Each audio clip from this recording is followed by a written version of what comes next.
नमस्कार, आप देख रहे हैं द हिंद 24 न्यूज और मैं हूं आपके साथ साक्षी निर्वाण। आइए नजर डालते हैं आज की कुछ खास खबरों पर। बुधवार देर रात पूर्व मेदिनीपुर के एगरा नगर पालिका के 8 नंबर वार्ड में सनसनीखेज घटना घटी। बताया जा रहा है कि तृणमूल नेता और पूर्व वार्ड काउंसलर सालेहा बीबी के पुत्र शेख शहजहान मलिक उर्फ ताहिर मलिक पर जानलेवा हमला किया गया। सूत्रों के अनुसार रात करीब 11 बजे शेख शहजहान मलिक मोटरसाइकिल से घर से निकलकर एक साइबर कैफे गए थे। तभी एक 4 पहिया गाड़ी में सवार बदमाशों ने उनका पीछा करना शुरू किया।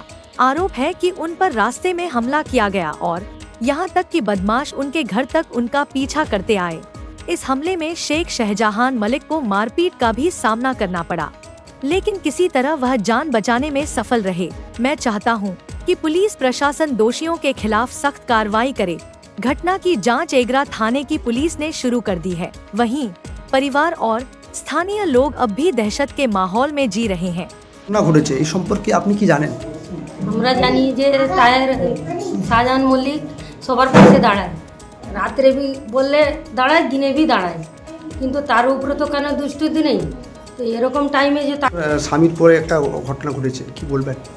কি বলবো, এরকম রাত্রেবেলা ঘটনা হয়েছে, থানাতে সে গিয়েছিল, এইরকম কাণ্ড করেছে, কিন্তু সে কিসের জন্য মারতে এসেছিল সেইটা আমরা চাই কি কে পাঠিয়েছে, যেরকম সে নামটা বলুন। কি কারণে কি কারণে রাজনীতি ঘুরছে, কিছু কারণে হতেও পারে। আপনার ছেলের উপর যে একটা ঘটনা ঘটেছে এই বিষয়ে কি বলবেন? কি বলবো, আমি তো শুনে অবাক হয়ে গেছি কি আমার ছেলের সঙ্গে ঝাড়িনি কিছু নয়, এমনি যে কেন করলো শুনে কাল থেকে প্রেশার এত বেড়ে গেছে, আমার প্রেশার তো সব কিছু বেড়ে গেছে। তো আমি ডাক্তারের কাছ থেকে এলাম, আমাকে তো দিদিমণিরা পাঠিয়ে দিয়েছিল, তো আসলাম। তার ছেলে একটা মেয়ে 4। এই ঘটনা সম্পর্কে আপনি কি জানেন? জানি বলতে আমার নাম হচ্ছে মুন্নি বিবি। এখানটায় যার উপরে হামলা হয়েছে উনি ছিলেন 8 নম্বর ওয়ার্ডের কাউন্সিলর। তারপর উনি রাত 12টা মানে প্রায় 12টার পরে উনি কাজের জন্য গিয়েছিলেন সাইবার ক্যাফে, ইমরান তার সাইবার ক্যাফে। সেখানটা যাওয়ার পরে তার পিছন দিয়ে একটা মারুতিটা অ্যাটাক করে।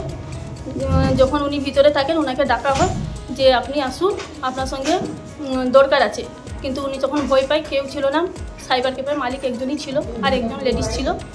তাকে যখন ডাকা হয় সে ভয় পায়, বলেন কিসের জন্য বলুন। তারপর তো ওনার হাত ধরে টানাটানি করে, যখন হাত ধরে টানাটানি করে কিন্তু অলরেডি তার হাতে একটা মোবাইল ছিল, মোবাইলের লাইনেই ফোন মানে কার সঙ্গে ফোনই কথা বলতেছিল। যখন উনি ভয় পায় আসতে চায়নি তখন তাকে কলার ধরে টানাটানি করে, টানার পরে উনি ভিতরে ঢুকে। বলছি কি ঘটনা ঘটেছে? 3 তারিখ রাতে কিছু কাগজপত্র ঠিক করার জন্য আমরা সাইবার ক্যাফে গেছিলাম। সাইবার ক্যাফে গিয়ে কাজ করছি। কোন সাইবার ক্যাফে? আমাদের গ্রামে ইমরান মল্লিকের সাইবার ক্যাফে কাজ করতে করতে একটা মারুতি আসলো 11:30টার দিকে, এসে গাড়িটা ঘুরিয়ে আমার বাইক ছিল, বাইকের সামনে উকি টুকি মারছে। তখন আমি দাঁড়িয়ে দেখলাম উকিকে মারছে। যখন 10 মিনিট পরে আমি কাঁচটা খুলে দরজা থেকে আমি দেখলাম বাজে কথা, বাজে গালাগালি, তারপরেও দলের ব্যাপারে অনেক কিছু বাজে বাজে মন্তব্য, এবং বড় লিডার হয়ে গেছে অনেক কিছু। 10টা মারার বলেছে, আরেকটা নাহলে করবো দিয়ে টানাটানি, আমাকে প্রচুর টানাটানি করলো বাইক থেকে বের করার জন্য। সাইবার ক্যাফের মালিক যে সে বাধা দিল, যাওয়ার পরে উনি বেগ হয়ে চলে গেল।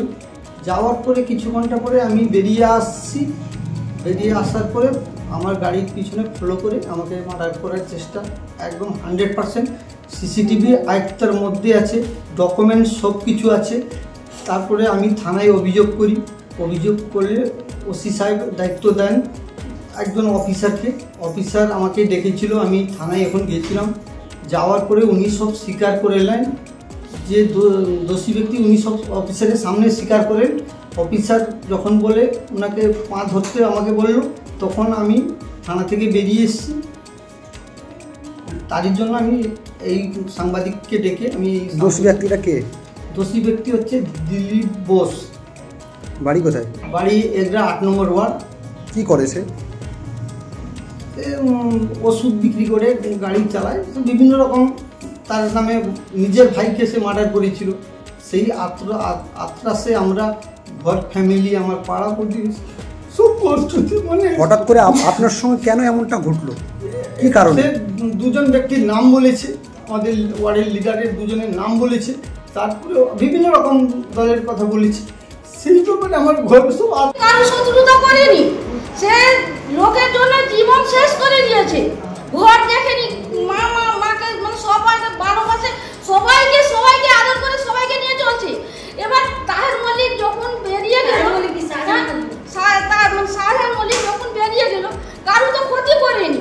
তা এর পিছনে কি আছে? একে শত্রুতা করে মারার জন্য, হ্যাঁ? তার যদি কিছু হয়ে যেত তার পিছনে কি হতো? সে গাড়িটা যে বের করে ঘুরে, আমরা তো দেখেছি গাড়িটা কিরকম তাহের মল্লিক তো নিয়ে এলো, তার পিছনে গাড়িটা শাহজাহান মল্লিক তার পিছনে যে ও গাড়িটা নিয়ে এলো, পিছে যদি মেরে দিত, সে মেয়েটা না বসে থাকতো, সে তো মার্ডার হয়ে যেত।